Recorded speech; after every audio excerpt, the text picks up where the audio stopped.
What's up, everybody? Matt Gajewski here, back again with the Odd Shopper channel. Today, we're talking some college basketball. One game left. It's the national championship. We made it, everyone. I'm pumped. UConn, Purdue, the matchup I personally wanted. I think a lot of people wanted. But before we get started, hit that thumbs up button, subscribe to the channel, and hit the notification bell so you know when this and all other content goes live. We're brought to you by Bet365, and they have a limited time deal available to those of you in Kentucky, Ohio, New Jersey, Virginia, Iowa, Colorado, Louisiana, Indiana, Arizona, and North Carolina. What you'll do is make your first deposit of at least $10. Turn that around, make a $5 wager on any team, total market. Whether it wins or loses, you are getting $150 in the form of bonus bets. You must be 21 or older to play, 18 in Kentucky. If you or someone you know has a gambling problem, please call or text 1-800-GAMBLER. All right, we've got the Natty on deck. Much to discuss. Let's bring you behind the glass. Purdue, UConn, awesome matchup. First things first, efficiency-wise, these teams are almost dead even. Record-wise, almost dead even. Purdue's got the one additional loss, and both of these teams have rarely faced tests this tournament. Purdue most recently played NC State. Was close in the first half. They ran away. That's kind of been the story with them throughout the tournament. We saw that against Gonzaga. Tennessee was close. UConn's absolutely ravaged every opponent they faced. And I've shown a lot of value on teams playing UConn. Not a lot, that's an exaggeration, but some value on teams betting UConn. But I've been so scared to go against them just because of the way the team is comprised. So we saw them just beat down Alabama by double digits. Going back all the way to round one, it was Stetson, then Northwestern, then San Diego State, and Illinois. And they've yet to play a game within single digits this tournament, and that actually extends into last year as well. It's been an absolute ravaging for UConn to this point. But we finally have a team in Purdue that matches up well, somewhat, stylistically against UConn. I think both teams have micro advantages. But when you break it down, first things first, you both play with the big man. That's kind of rare in this era of college basketball, at least to the caliber of Zach Edey and Donovan Clingan. These players stand 7'4" and 7'2". They're absolute mammoths on the court, and they do a lot of the same things well. Both are elite rim protectors. Block rates are ranked nationally. Excellent defenders. And both of them generate a lot of fouls. The one micro edge in this area, I think, is Zach Edey, just being a little bit older, a little more experienced than Clingan, the second-year player.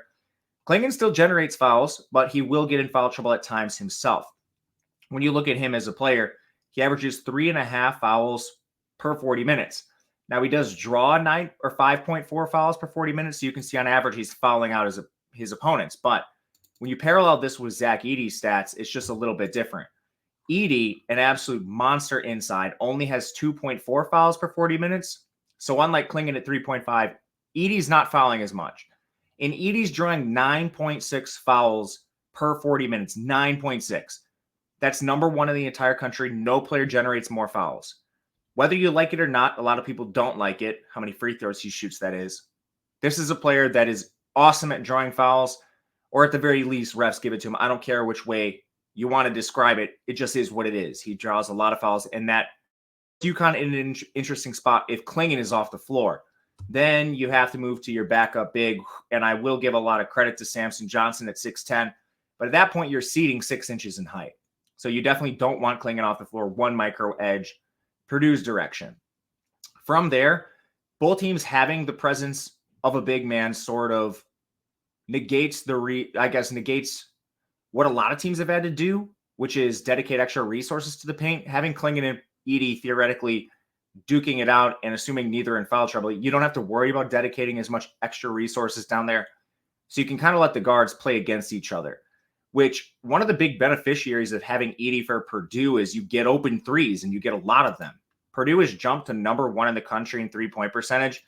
And I mean, they're just three-point percentage across the board is elite when you look at these players.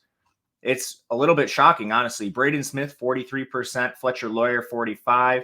Miles Colvin's 43%. Mason Gillis is at 47%. Even Cam Heide is at 45%, and he shot 40%. That's not like nothing. Lance Jones is their worst contributor at 36%. You all have elite three-point shooters across the board. And UConn's benefited from this a little bit as well. They're not quite as good as Purdue at three-point percentage. It's 51st in the country, but you still have Alex Caravan and Cam Spencer shooting at least 39% from beyond the arc. Some of your other guards aren't quite as good. Your next best player is DR at 35, but still a pretty good three-point shooting team. The main concern I have with Purdue in this area is now you have elite guard defenders and big guard defenders who should be able to just match up. It's not like you need to dedicate extra bodies to Edey inside with Clingan theoretically. So you can have big guards like Tristan Newton at 6'5", Steph Castle at 6'6", Cam Spencer at 6'4", playing against the smaller Purdue guard lineup. Their their biggest guard is Fletcher Lawyer at 6'4". From there, Braden Smith is 6 feet tall. Lance Jones is 6'1". The athletic edge resides with UConn, just having Newton and Castle, who's going to get drafted this year. Plus, you're not that bad at three-point shooting themselves. So I guess the one question I have in this area is, does Purdue actually get the same looks from three they've gotten all season, with Clingan potentially being able to not erase Edey, but maybe mitigate some of the upside, not have to dedicate extra resources to the paint, and then just let the elite defenders and the more athletic guards in UConn match up against Purdue? It's a question, and I don't have the answer to it. Ultimately, I'm still going to back Purdue. I think Edey is a little more likely to get Clingan in foul trouble than people think. Once that happens, you need to completely change the way you defend as a team, just having your backup center being 6'10" and Samson Johnson. Then you do need to dedicate extra resources to Edey, and it changes the game. You also still shoot threes really well, so let's say that Clingan's in the game and they don't have to dedicate extra resources inside. I don't know that Purdue is going to be affected by the extra defense UConn has at three and the more athletic guards. It's just a question. It's a maybe.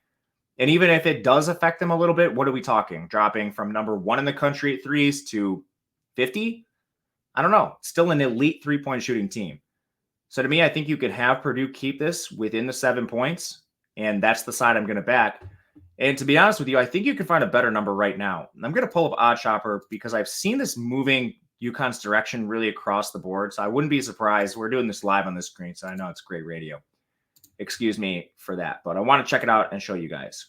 All right, so a little bit surprising to me, but a 7.5 is popped. It's at BetMGM. It's juiced to -115. But I guess the current actionable takeaway from this is that if you don't have BetMGM available, maybe you want to wait because 7.5s are starting to pop with UConn continuing to take money. And then if you are a UConn backer, you can still find 6.5s out there. That's definitely the number you want to take. DraftKings and FanDuel hanging those. All this to say, I'm pretty comfortable with the 7. But yeah, this is Odd Shopper. This is our live odds page. Looking at point spreads, we have edge percentage calculators. There's a ton of cool tools, parlay calculators, arbitrage tools, and these tools with our market-based approach, which basically just analyzes the sharp sports books and shows you the best places to bet. They have a 5.5% ROI over time since we've implemented these tools. And you can still get advantage of this anytime you want. The link is below. It's $14.95 for a week, $49.95 for a month. Works for all sports too. So yeah, college basketball's ending, but we still have NBA going into playoffs, NHL, same thing. MLB just starting, tons of fun, and player props. That's some of the places you can find the biggest edges. But yeah, take advantage. The link is below, and that'll do it for us. I don't know the next time I'll talk to you. So leave a comment. Let me know what you think of the video, who you're cheering for. And if you'd like to reach out at any point in the offseason, even if it's just to chop it up, I'm at Matt_Gajewski on Twitter. DMs are open and happy to talk anytime. Until next time, whenever that is, good luck, everyone. We will see you later.